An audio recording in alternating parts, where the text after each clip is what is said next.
and behold, one of the conservative blogs that I often read, the Federalist, and the writer Mark Hemingway came up with this headline, and I think it's in response to the rumor that, of all people, Pedro Pascal is being looked at for an Indiana Jones reboot as Indy. I know, kind of scratch your head and go, what the fuck? Let me explain something. There's a reason why people are not buying it. Pedro Pascal is not a masculine guy. He doesn't act like one. He doesn't behave like one. That would be miscasting on steroids. That's as bad as replacing Harrison Ford with Alden Ehrenreich. Okay, that's how bad this is. But this article is a little more involved than just that. It's a reaction to a lot of things going on in Hollywood, and a lot of people go, they're worried about these female, executives and stuff. And yes, Kathleen Kennedy wanted to take a different take on Han Solo, and it didn't work. Right? It doesn't work. And, a loss of $250 million should be a lesson. But Pascal, look at him. Look at the way he dresses. Look at the way he acts. Look at his political stances. He has a brother who thinks he's a girl. And if you say something in disagreement, he will shoot you. The person under the Mandalorian armor is John Wayne's grandson, Brendan Wayne, who is an actor unto himself. He's a big, good-looking, charismatic guy. Why he's not playing Mando just without Pedro Pascal being around, I don't know. I think they wanted a better-known actor, but it doesn't work. So what is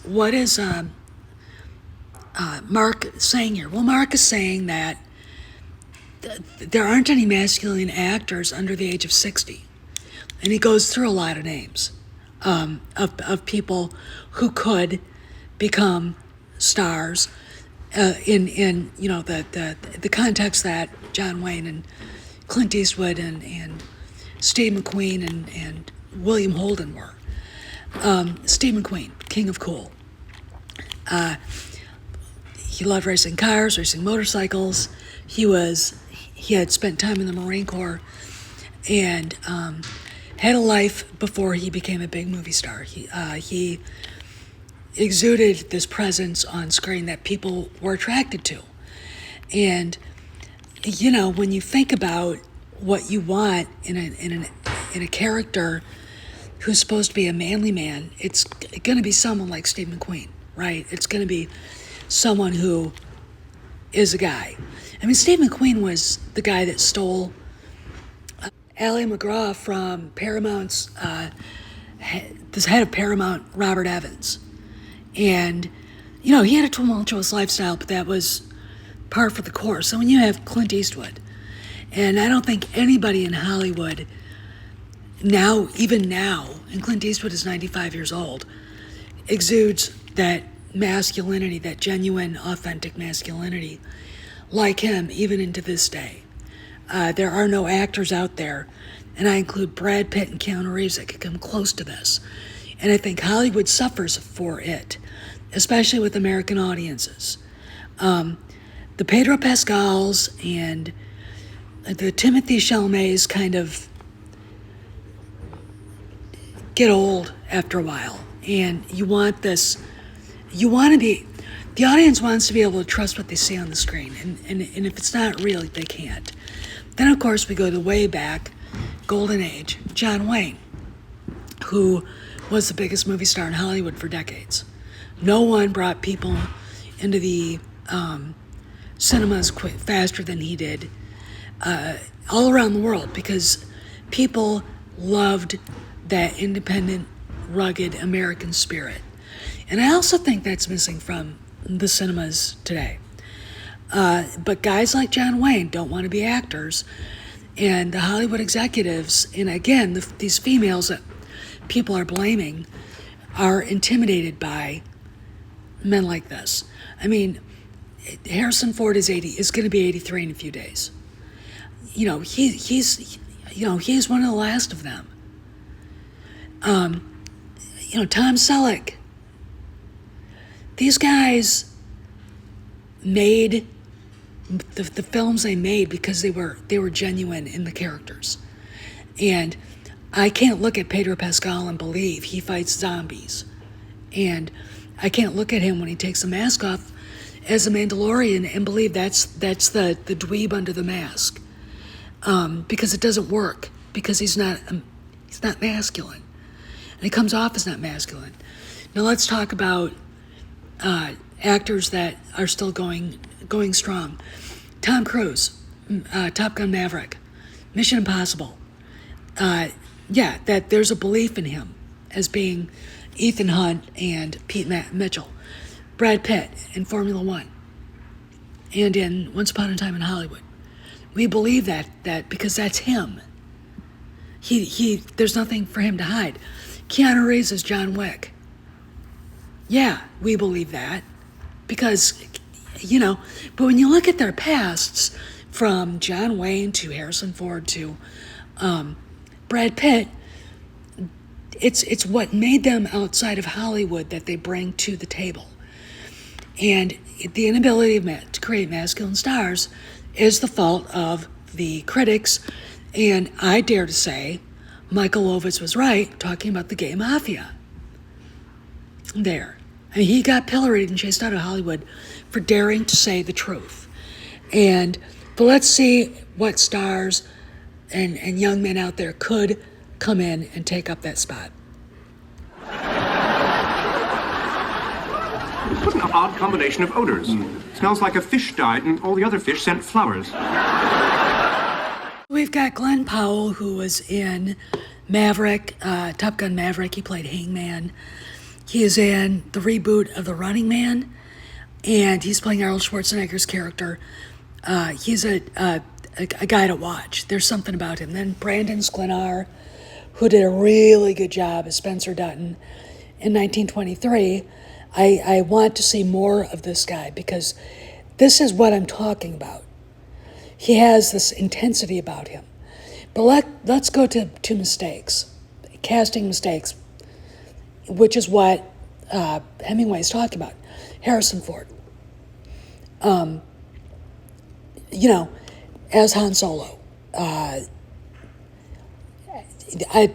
Irreplaceable. You don't try to replace him. And Kennedy would say, well, I didn't try to replace him. You don't put a guy who's this complete opposite as that character because no one's going to buy it, and no one did. There's an authentic masculinity there and a genuineness that was undeniable, and it wasn't just an act. And George Lucas said, play yourself, and he did, right? When someone has a life before they became an actor, they bring that to the table. But let's talk about what they replaced him with. See Cher? Cher right there, look. Oh, yeah. Yeah. Married to that little lawn jockey. What the fuck is she doing with that guy? That was Joe Colombo from The Offer, played by Giovanni Ribisi. Basically talking about Sonny Bono and Cher, but the quote works here. No one's going to look at this guy and believe he's going to romance the princess.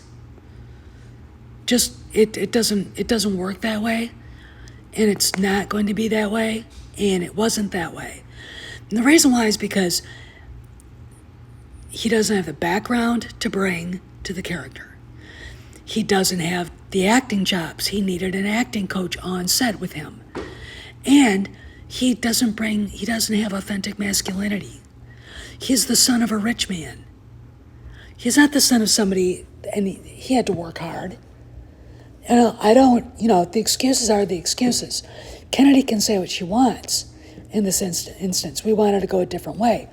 Well, you're never going to replace Harrison Ford, but you can at least find an actor that could approximate the character and not make people go, what the hell am I watching? And they went the complete opposite, right? They got a garden gnome, right? I mean, look, I've said this before, a lawn jockey is, Giovanni Ribisi, as Joe Colombo said, if I can wear high heels and I'm taller than this person and his voice is higher than mine, I'm not going to buy him as Han Solo. Nobody did. One of the reasons why it failed. And I don't really think, when I look at what Mark says here, I really don't think you create masculine stars. I just think you capitalize on the actor. Louis B. Mayer capitalized on Clark Gable. RKO capitalized on John Wayne. Zanuck capitalized on, Humphrey Bogart, William Holden, Steve McQueen. You didn't have to create them. They were already there. No one capitalized on Harrison Ford. He was already there. Clint Eastwood, already there. One of the most interesting stories is the director of, was it Fistful of Dollars? When he saw that Clint Eastwood was available, he didn't want him because he didn't think Rowdy Yates could play the man with no name. But he gave him a chance. And again, you get what you get. You don't try to create it. You can't create masculinity. It is either there or it's not, right? You can't just, that'd be like if I looked at my dog and said, let's create a stud dog out of you when he's neutered. It doesn't work. So I kind of, when I look at this, and I read the article, I'm going to leave a link to the article in the description. This is a problem. This is one of the bigger problems that Hollywood has, and they haven't even examined it, because there are people in Hollywood, and I do think the gay mafia has a lot to do with it, who will not give guys that are, big, good-looking, manly men a chance, because they don't like that. They're intimidated by it. There's a picture of Kathleen Kennedy on the set of Schindler's List in a defensive pose talking to Liam Neeson. Now, Liam Neeson is 6'3", 4", and he's like a giant. And she's intimidated by him. Now think about that, right? You get guys like that out there in the movie star world, and people start falling in love with them.